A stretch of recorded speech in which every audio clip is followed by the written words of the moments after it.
Podmates, this is Ori. Some of you may also know me as Grace Kwan. I'm one of the co-founders of Orca, the most user-friendly DEX on Solana. And this episode, I'm super excited to welcome you to OrcaPod, a deep dive into DeFi from the builder's perspective. And this episode will be hosting Michael Hwang, our first ever engineer, also known as tmoc. Hey everyone, nice to meet you. Thanks for having me. So tmoc is not only a super talented engineer who really works across our entire stack, and our first ever hire on the Orca team, but also the creator of the theme music for OrcaPod, which he actually put together in just a couple of hours. So if you liked the little jingle that you heard tuning in today, that's the creation of none other than Terran Moccasin himself. Yeah, thanks for plugging my music, Ori. That theme song was a lot of fun to work on. I feel like it fits the theme, so it's got a watery vibe to it. But yeah, to introduce myself really fast, I'm a software engineer. I am a music producer. I am an avid StarCraft fan, a beginner sous vide chef, and I am a fellow denizen of the Metaverse. I actually go way back with Yutaro. We went to college and studied computer science together. Yutaro is one of the co-founders of Orca, and we also roomed together for a number of years in New York. And and since then, I've joined the team, and it's been a privilege and an honor, to be building in this space together. Yeah, you joining the team was honestly like a huge step for us because I think, as most of the listeners of this podcast probably know, when we started Orca, it was really a two-man effort, so to speak, just myself and Yutaro. And I remember when you joined the team, what was it, like May? It felt incredible to think like there's someone other than just the two of us who we can really trust to keep this thing alive. So thank you. Yeah, of course. It went by really fast too, and we've come a long way since then. But yeah, it's honestly been a really fun time working together. It's kind of crazy to imagine it's only been like 4 or 5 months, and in that time we launched the token, we launched Aqua Farms, fundraise, staking. Yeah, I remember the Zoom call when I accepted the offer, and it felt like you guys were still in Tokyo, but it was a very exciting and hype feeling for sure. Woo! Yeah, I remember that. We were like, Utah was like, I wasn't expecting that. And even since then, we've co-located in Hawaii. We're co-locating now in New York. And I think it really just goes to show how strong of a team we've really built and how we've been committed to building not just like a product, but also a culture. Yeah, for sure. But in any case, I digress. This actually dovetails well into the main topic that I was hoping we could chat about today, which is what it's like to actually work as an engineer at a DeFi protocol. And that's something that I get questions about all the time, especially given that my background's in engineering. I have lots of friends who are software engineers and they trade crypto on the side, but they're like, what is it like to actually, work on Orca? And so given your background, you've worked at these more traditional tech companies, you've worked at startups outside of crypto, and now you're working at Orca. I thought you'd be the perfect person to bring on to share this perspective. Yeah, that's actually a great question, and so I guess to give some context, I've worked at a number of tech companies, large and small, in various industries such as health tech, the ad space and finance. And I think for DeFi, I guess to take a step back, for tech companies in general, I break it down into a couple of different attributes, from your day-to-day as a programmer. There's what stack are you working with, what type of technology. There's also a big impact on your day-to-day life is what stage of the company. Is this, a large company that has already been IPO'd? Or are you at more of a startup company or a medium-sized company, And then lastly, one of the biggest things is also the culture of the industry due to the type of product you're building. I actually have an interesting story regarding the stack and technology part, which was, I remember when I was chatting with Yutaro online, maybe roughly over a year ago. I am an engineer, full stack engineer. I've been doing primarily web stuff, also cloud stuff and like back-end pipeline stuff before. So, just curious, I asked Yutaro because he was working on various DeFi projects, or not DeFi, but just projects in the crypto space. And I'd asked him what stack he was using. And I distinctly remember him saying, well, we don't have any off-chain services at the moment, but we just have a JS front end that talks to the blockchain. And I remember a light bulb going off in my head, and I just thought, oh, like, I'm obsolete. That doesn't make any sense to me. That was literally gibberish. So that's when I kind of started doing some more reading. I have always been a speculative investor in the crypto space. And yeah, that's when I started learning that there's a new programming paradigm out there. And this stack is something very new and refreshing to learn about as an engineer. And it's different than anything that currently exists in the Web 2 / like cloud computing distributed computing space. So yeah, the stack is very different. And to cover my other points, the stage of the company. So DeFi protocols are typically run by very small teams. So the teams are typically, I would say, around 5 to 10 engineers. And the application is deployed to the smart contract, which means you don't have a lot of upkeep or maintenance when users are actually interacting with that program. So you have a very small startup vibes in the company, and every member of the team has a lot of responsibility, and you can achieve great scale with your small team. So yeah, I guess be prepared for that type of environment, and to work in a lot of ambiguity. So that's been really fun and exciting.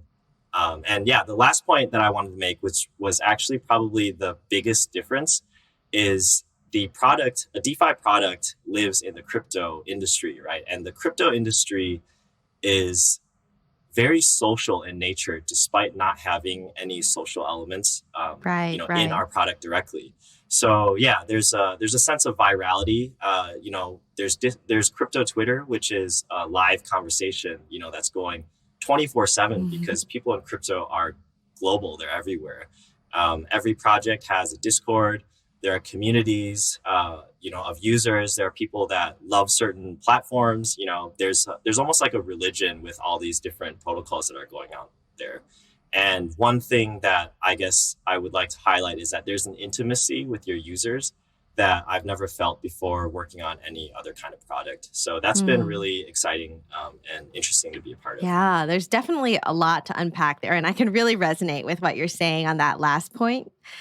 As a founder, I guess now, and we're all part of this small team, I think it's interesting how we do interact with our users on a daily basis, really, and very directly. Like in a more traditional company, even a smaller startup, I feel there's more of a wall between the users and what's perceived as the product. Like people really care to see the actual people involved and to understand that they're good people, because trust is such a big part of DeFi, right?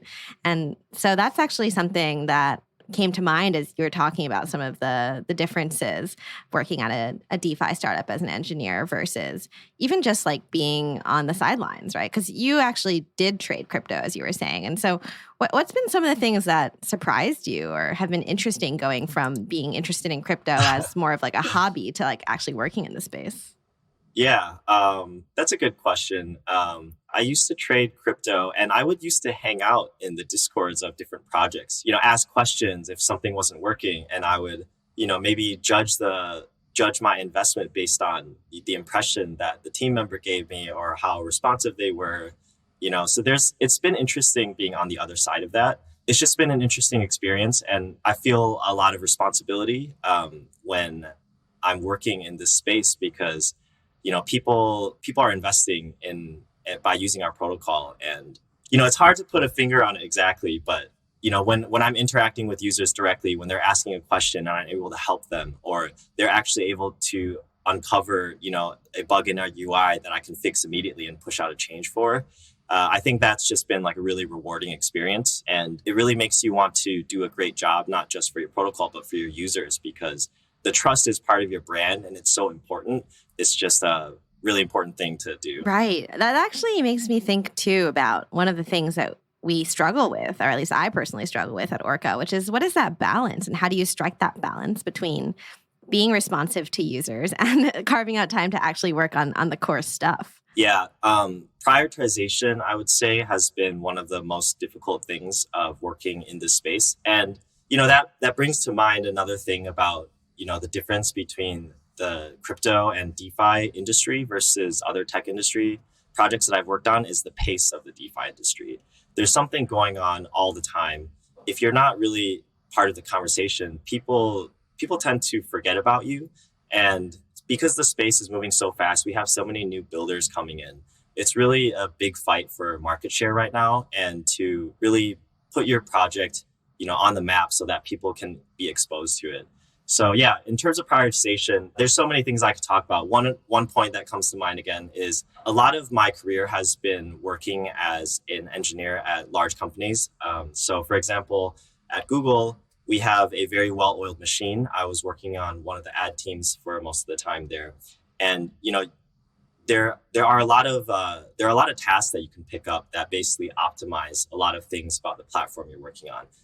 Maybe you need to add a caching layer so that things can, the request can be returned faster, and you can have a long timeline to work on these things.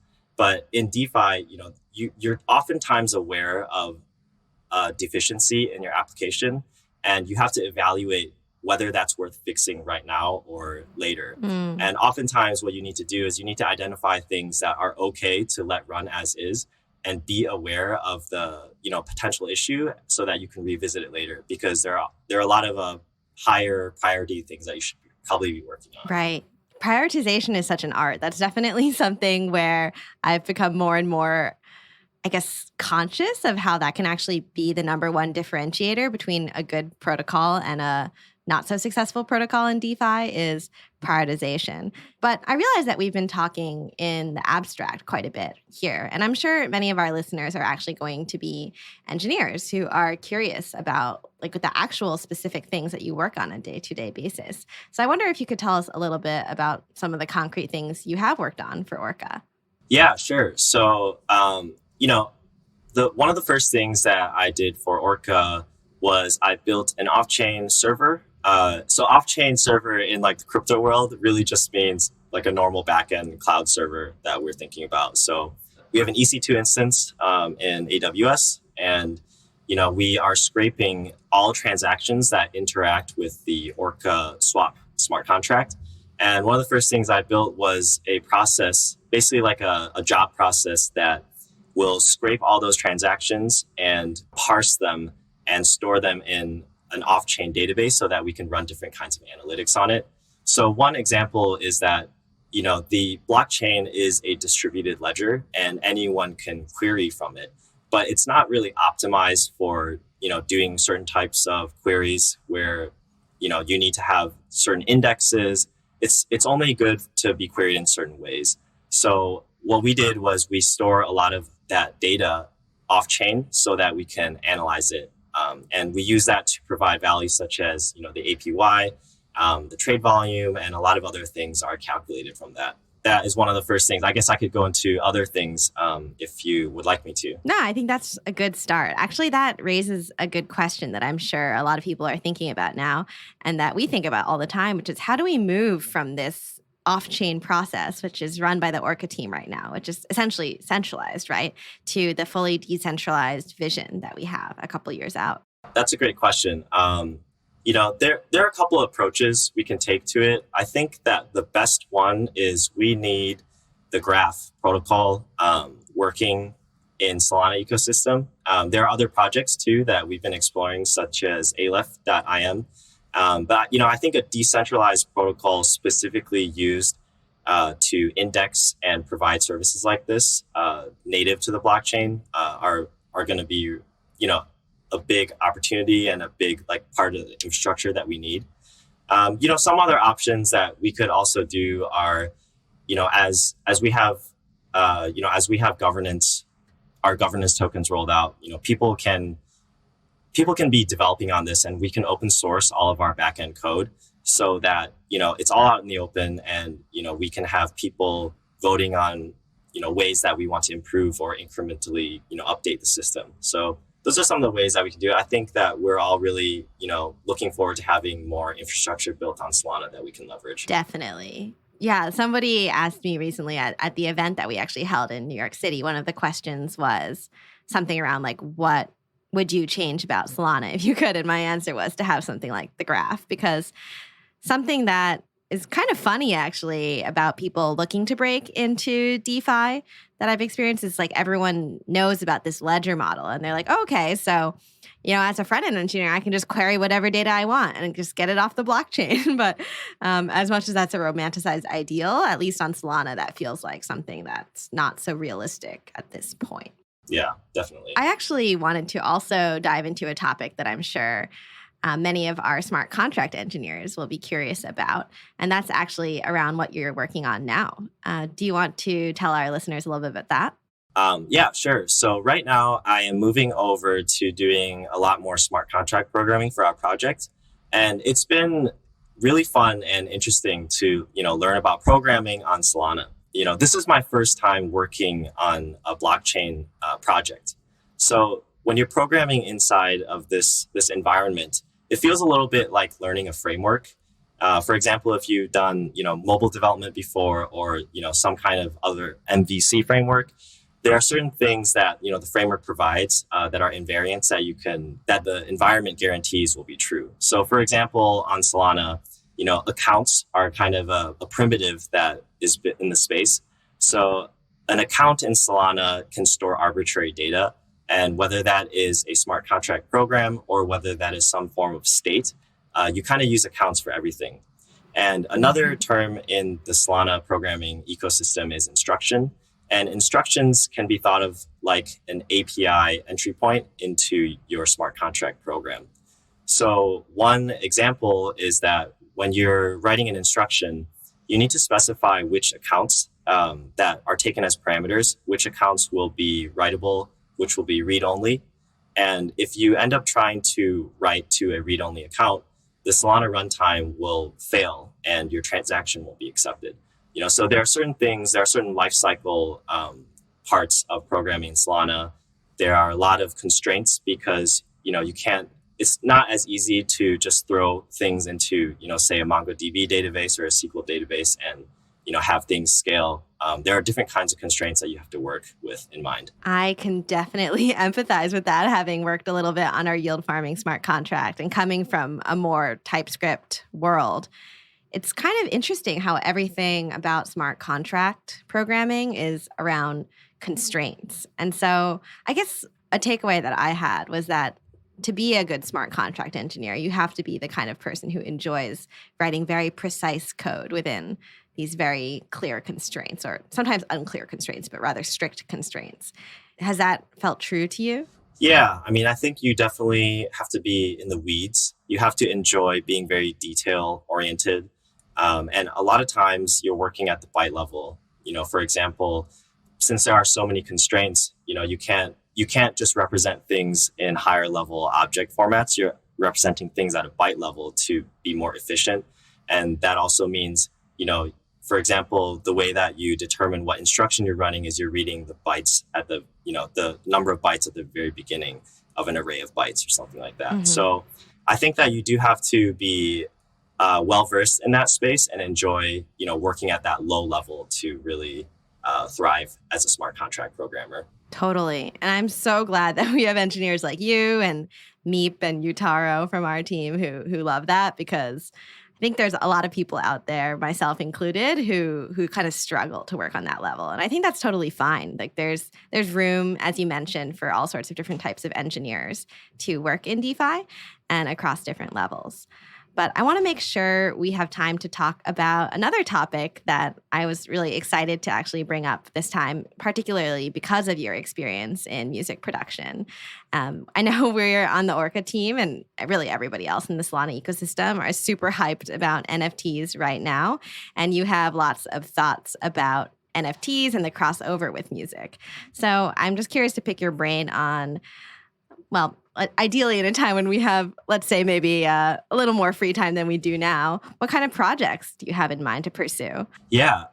So, in terms of specific projects, I have a few things that I've been brainstorming about, but they're really in the realm of the artist being able to connect with their audience.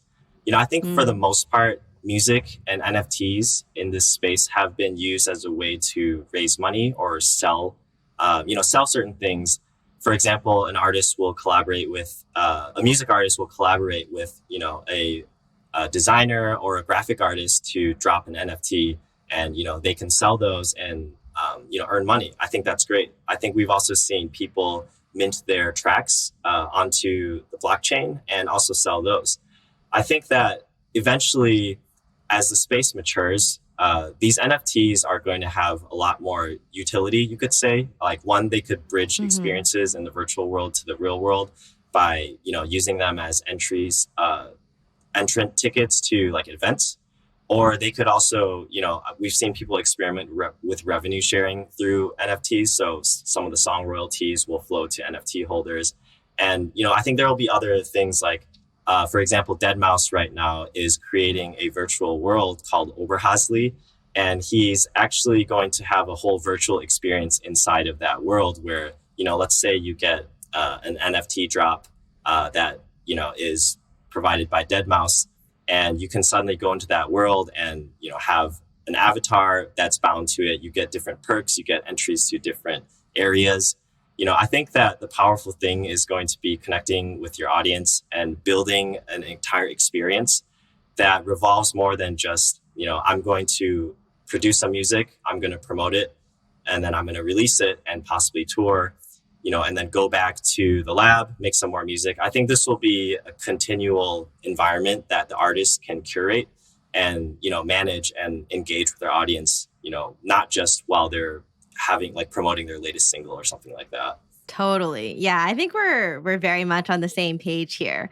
All the time, even people who are very crypto savvy, I still hear the point of view, which is like, I just don't get the whole NFT thing, right? They're just JPEGs. And to a large degree, I can really see why people feel that way right now with how repetitive and uninspired a lot of the NFT projects we see are. But I think there's this whole next generation that we're moving towards of NFTs, where NFTs really do become like the keys to the metaverse in a way, and not a single metaverse, but all these kind of tiny little metaverses that operate in their own ways. And the NFTs that you choose to invest in kind of represent which part of the metaverse that you're choosing to engage in. So I think this point of view that you have around music really, really ties into that well. Yeah, for sure. The metaverse is here.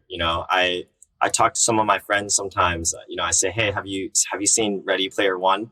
For those of you that have not seen it, it's basically the premise of the movie is that there's a virtual world, which is a game, that everyone, pretty much most people in society, are actively engaged in, and then there's also a real physical world.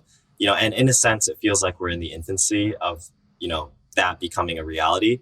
Maybe not to that extreme, but it definitely feels like the metaverse is something that has arrived and people are kind of planting their flags and, figuring out what types of things that you can do in this new virtual world are. I totally agree. And I'm super excited to see where it goes because my dream growing up was basically to live in .hack or Ready Player One. So nice. Yeah. I still say that the way I'm going to go out is by uploading my brain to the cloud, and we'll just see where it happens from there. But in any case, we're, I think, pretty much running out of time for this episode. But I did want to ask you what advice you have for any engineers looking to break into DeFi. I think if you're looking to break into DeFi, really start by using the products. I think using the products, whether that's being an LP in a DEX or whether, that's using a lending platform, I think that once you experience this new way of moving capital around and all of the new opportunities that we have, I think it will be a really eye-opening experience, and it will really fuel a passion to learn more about the space and contribute to it. It really feels like we are on the cusp of, the birth of a brand new financial industry.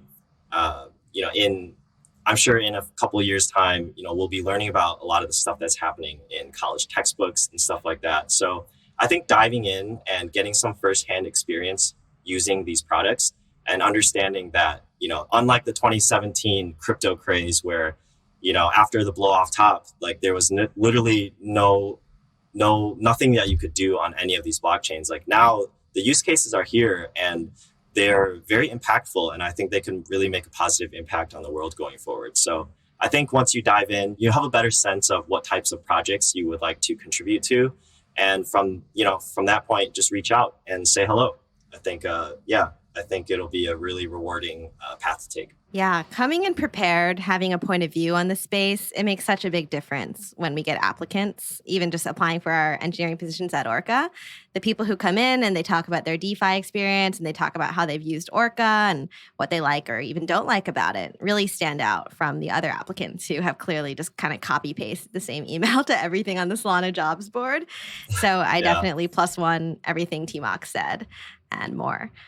But to all our loyal listeners, that's all the time we have for today. So thank you so much for tuning into OrcaPod.